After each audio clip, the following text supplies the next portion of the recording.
O Matheus Leitão se sentiu decepcionado porque ele não conseguiu entender a decisão do homem mais poderoso desse país.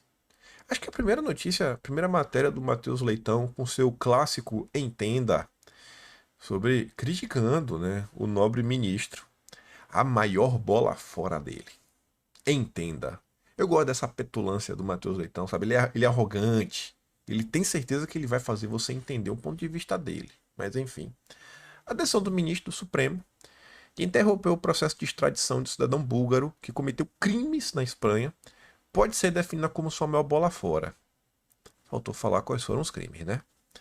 Ao menos quando o escopo da análise é o seu protagonismo contra a extrema-direita golpista brasileira. Parece até a mãe falando. Soltar um traficante. Agora botou o crime, né? Soltar um traficante por birra, quando o motivo é um bolsonarista de terceira linha, definitivamente não é bom negócio. O pior de tudo é que isso acontece no meio do fogo cruzado da anistia. E realmente a pauta da anistia vem ganhando um certo corpo. O ministro não precisava comprar essa briga, e a reação foi péssima. A revista britânica The Economist publicou nesta quarta que o ministro tem poderes surpreendentemente amplos e excessivos e saiu mesmo sem que a publicação computasse a decisão contra a Espanha. Essa, na verdade, duas matérias na Economist, a gente comentou sobre uma, a outra meio que um complemento. E eles nem sabiam ainda dessa decisão, né? Vai se somando, vai se somando na festa democrática. Aí foi a vez do Estadão, né, também lá chorar. Picuinha perigosa.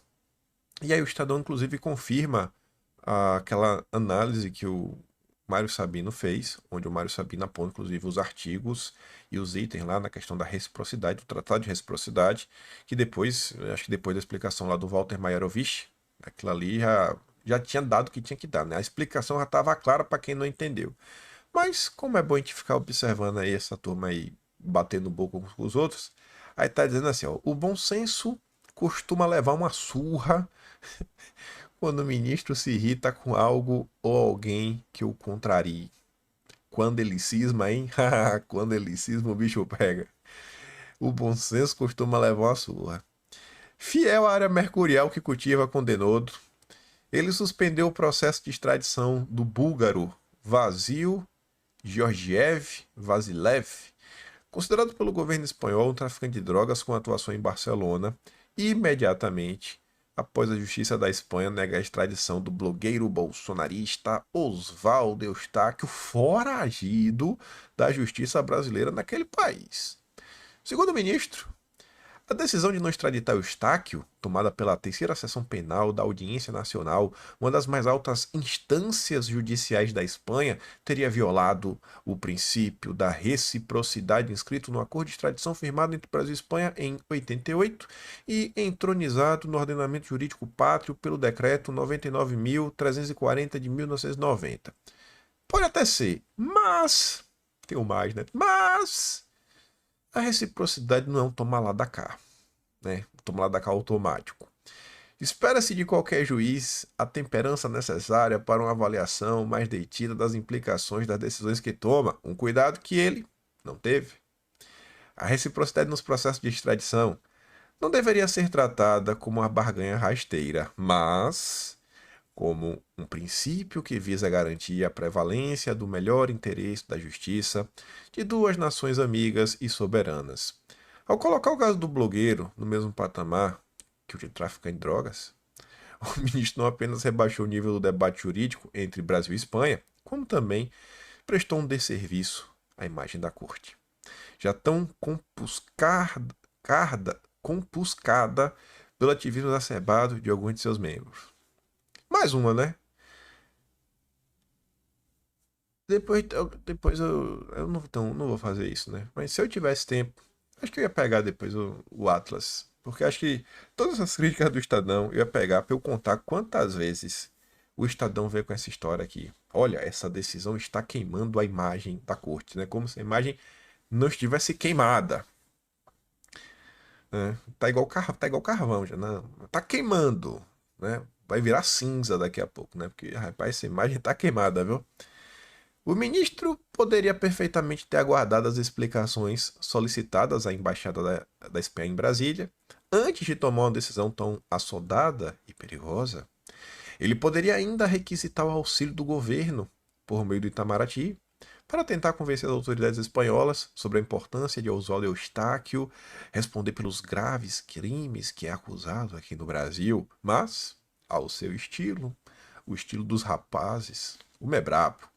Ele optou por pisar no acelerador e, pasme o leitor, ordenou a soltura do búlgaro, preso em Mato Grosso do Sul em fevereiro desse ano, como o corolário da suspensão do processo de extradição do traficante supremo.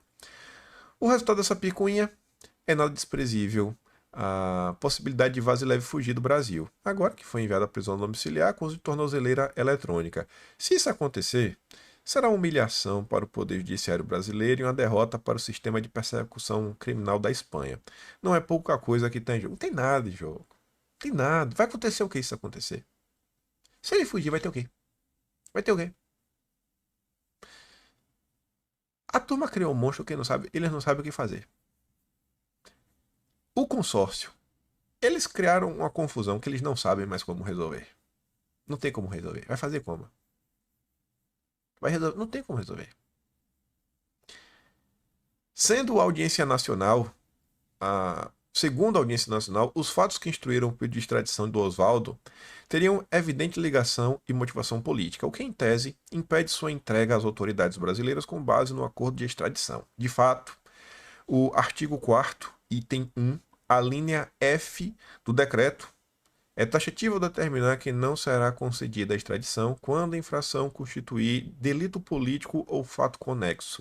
Isso daí, o Mário Sabino, acho que foi a primeira pessoa aí na imprensa, no consórcio, a pontuar. Não só o item F, mas o item G também traz algumas besteirinhas em relativas a esse ponto. A gente comentou lá na matéria do Metrópolis. A esse propósito, é preciso registrar que é bastante significativo que a Justiça da Espanha, país plenamente democrático, governado pela esquerda e amigo do Brasil, portanto insuspeito de simpatias por bolsonaristas e afins, considere que o processo contra esse blogueiro é político. Deveríamos prestar atenção nisso. Inclusive o Pedro Chances, ele não é qualquer aliado, né, do governo, ele não é apenas qualquer insuspeito. Ele é o cara que o Lula chamou para juntos construírem uma espécie de arcabouço internacional para proteger o mundo das fake news da direita. Né? Estão juntos aí trabalhando para salvar o Brasil de Bolsonaro, o mundo de Bolsonaro. Ele, o Macron, né, o Pedro Sánchez tem um papel gigantesco.